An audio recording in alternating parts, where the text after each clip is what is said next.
This is the story of a man named Stanley. Stanley worked for a company in a big building where he was employee number 427. Employee number 427's job was simple. He sat at his desk in room 427 and he pushed buttons on a keyboard. Orders came to him through a monitor on his desk, telling him what buttons to push, how long to push them, and in what order. This is what employee 427 did every day of every month of every year. And although others might have considered it soul-rending, Stanley relished every moment that the orders came in, as though he had been made exactly for this job. And Stanley was happy. And then one day, something very peculiar happened. Something that would forever change Stanley. Something he would never quite forget. He had been at his desk for nearly an hour when he realized that not one single order had arrived on the monitor for him to follow. No one had showed up to give him instructions, call a meeting, or even say hi. Never in all his years at the company had this happened, this complete isolation. Something was very clearly wrong. Shocked, frozen solid, Stanley found himself unable to move for the longest time. But as he came to his wits and regained his senses, he got up from his desk and stepped out of his office.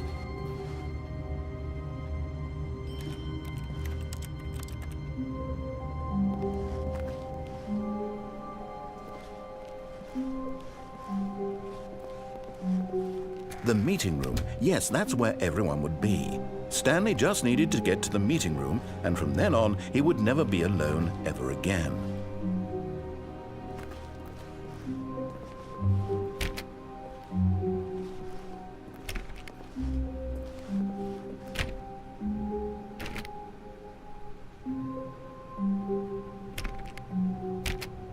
Oh, please. Are you really just doing this for the achievement? Click a door 5 times. Is that all that you think an achievement is worth? No. I can't just give these merits away for such little effort. A measly 5 clicks. Now suppose you were to click the door 20 times. I would say that's the kind of effort that warrants recognition.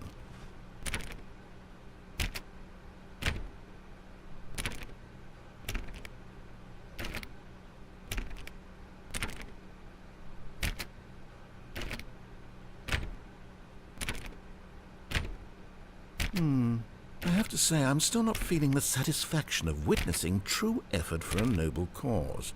Perhaps 50 clicks will do it. Yes, almost certainly 50 clicks.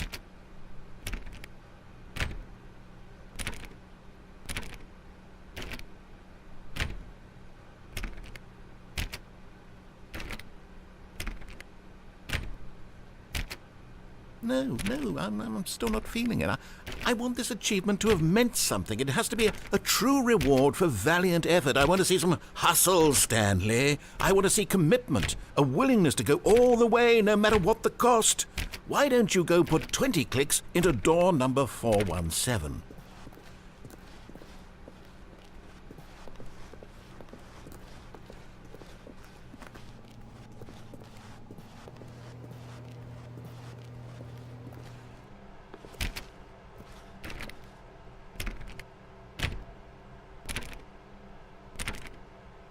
Oh, great. Now, go click a few times on door 437.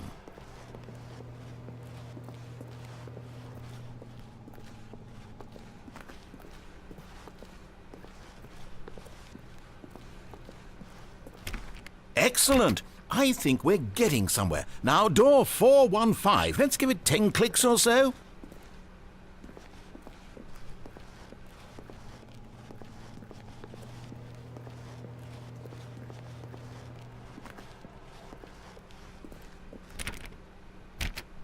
Now, back to door number 437.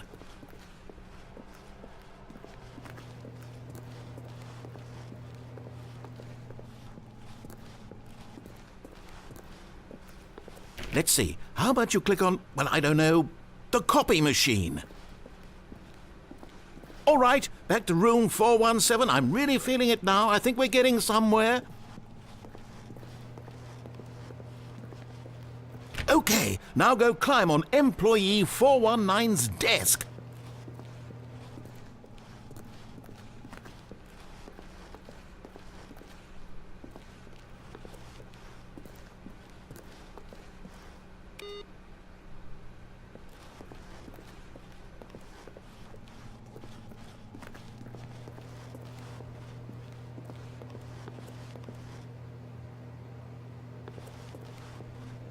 Yes! This is great! You're putting it all on the line, Stanley. I like that. All right, let's keep it up. Go give me a few clicks on door 416.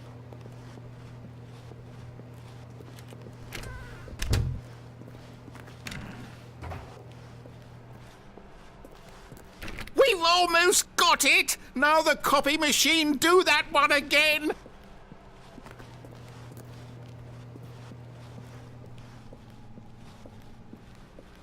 Finish it off, Stanley! 5 clicks on door 430!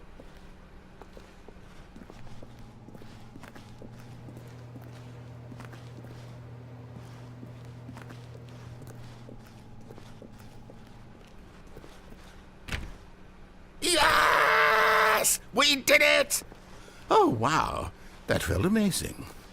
Oh, you really earned it, Stanley. Nothing could hold you back. Yes, I'm very proud of how far we've come today. Just think, only a few minutes ago you believed an achievement was worth 5 little clicks. Really now, what were you thinking?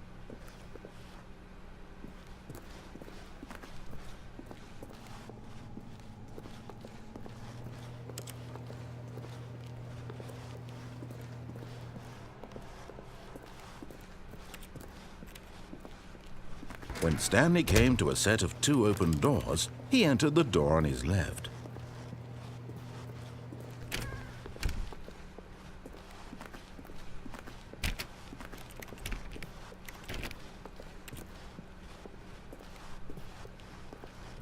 Yet there was not a single person here either. Feeling a wave of disbelief, Stanley decided to go up to his boss's office, hoping he might find an answer there.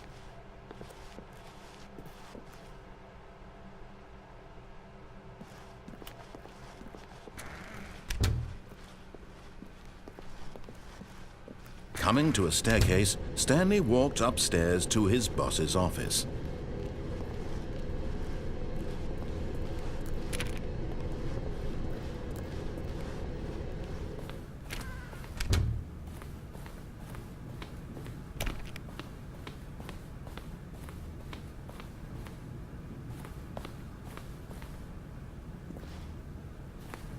Stepping into his manager's office, Stanley was once again...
When Stanley came to a set of 2 open doors, he entered the door on his left.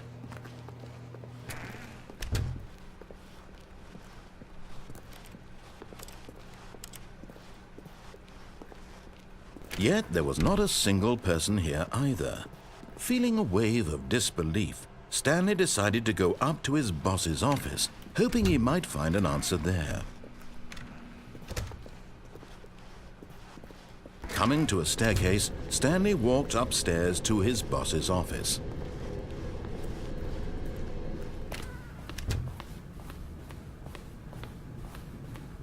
Stepping into his manager's office, Stanley was once again stunned to discover not an indication of any human life. What could it mean? Stanley wondered aloud to nobody. He began wildly tearing through papers on the boss's desk, pulling books off the shelf, looking behind paintings, desperate for clues to his situation. But his attention was caught by a keypad behind the boss's desk. What could its purpose be? In fact, this keypad guarded the terrible secret that lay buried below his feet. And so the boss had assigned it an extra secret PIN number, 2845. But of course, Stanley couldn't possibly have known this. Yet incredibly, by simply pushing random buttons on the keypad, Stanley happened to input the correct code by sheer luck. Amazing. He stepped into the newly opened passageway.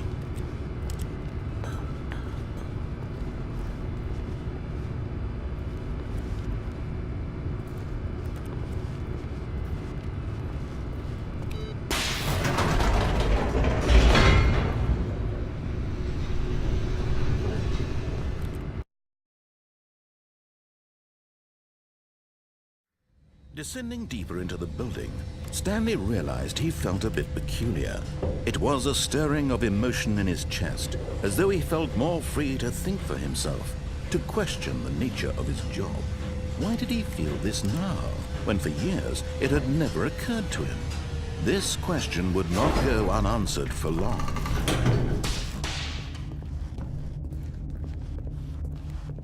Stanley walked straight ahead through the large door that read Mind Control Facility.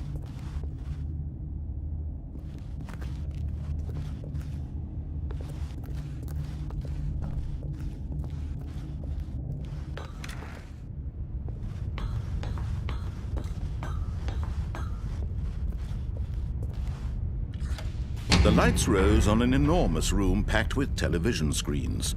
What horrible secret did this place hold? Stanley thought to himself. Did he have the strength to find out?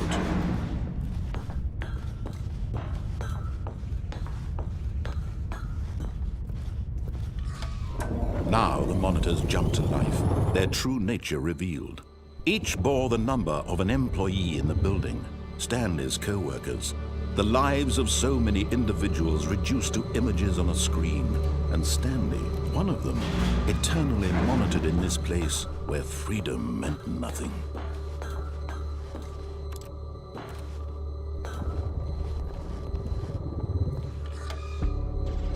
This mind control facility, it was too horrible to believe. It couldn't be true.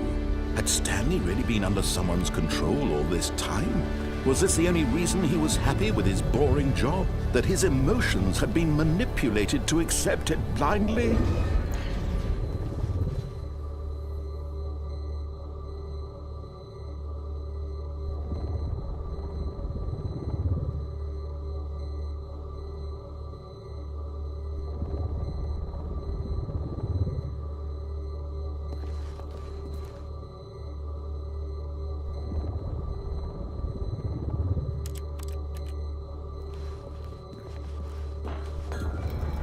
No, he refused to believe it. He couldn't accept it. His own life in someone else's control? Never! It was unthinkable, wasn't it? Was it even possible? Had he truly spent his entire life utterly blind to the world? But here was the proof. the heart of the operation, controls labeled with emotions, happy or sad or content, walking, eating, working, all of it monitored and commanded from this very place. And as the cold reality of his past began to sink in, Stanley decided that this machinery would never again exert its terrible power over another human life. For he would dismantle the controls once and for all.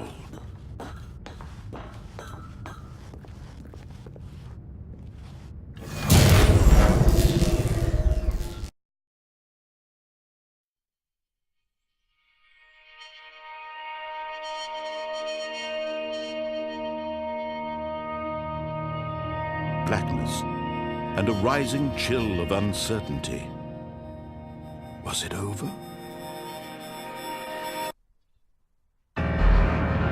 Yes! He had won! He had defeated the machine, unshackled himself from someone else's command. Freedom was mere moments away. And yet, even as the immense door slowly opened, Stanley reflected on how many puzzles still lay unsolved. Where had his co-workers gone? How had he been freed from the machine's grasp? What other mysteries did this strange building hold? But as sunlight streamed into the chamber, he realized none of this mattered to him. For it was not knowledge or even power that he had been seeking, but happiness. Perhaps his goal had not been to understand, but to let go. No longer would anyone tell him where to go, what to do, or how to feel. Whatever life he lives, it will be his. And that was all he needed to know. It was perhaps the only thing worth knowing. Stanley stepped through the open door. Stanley felt the cool breeze upon his skin, the feeling of liberation, the immense possibility of the new path before him. This was exactly the way, right now, that things were meant to happen. And Stanley was happy.